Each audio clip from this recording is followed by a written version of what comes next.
Hello বন্ধুরা, আমি গুল্ডুস ফ্যামিলির থেকে বলছি। আজকে একটা নতুন রেসিপি নিয়ে আসলাম। ছানা দিয়ে বানাবো একটা জিনিস। দেখেন আমি কি বানাচ্ছি। চিনি নিয়েছি, একটু এলাচি নিয়েছি গুঁড়া করে, লাগবে কড়াই থালা। এখন দেখাচ্ছি।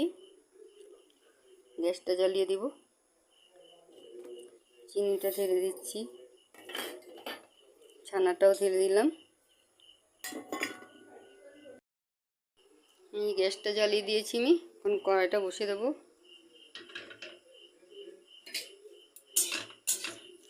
ছানার বরফি বানাবো আমি। এটা ঘরে কাটা ছানা বন্ধুরা, আপনারা এরকম বানাবেন। দেখেন বেশি সময় লাগবে না, নাড়াচাড়া দিয়ে নামিয়ে বরফি বানিয়ে নিচ্ছি। অবস্থাতে এখন আমি গ্যাসটা অফ করে দেবো। দিয়েছি, এখন নামিয়ে নিচ্ছি। এখন এলাচ গুঁড়াটা দিয়ে দিলাম, নামিয়ে নিয়েছি। এখন হাত দিয়ে চাপিয়ে দেবো। দেখেন বন্ধুরা, আমার এটা হয়ে গেছে। এখন কেটে দেখাচ্ছি আপনাদের।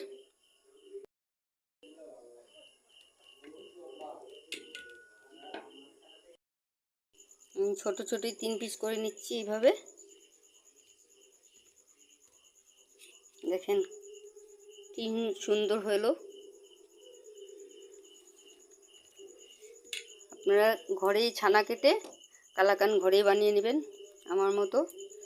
হ্যালো বন্ধুরা, ভালো লাগলে লাইক, শেয়ার, সাবস্ক্রাইব করতে ভুলবেন না। Thank you. আমার এটা কি কালাকান বলুন তো? এটাকে দানা কালাকান বলে।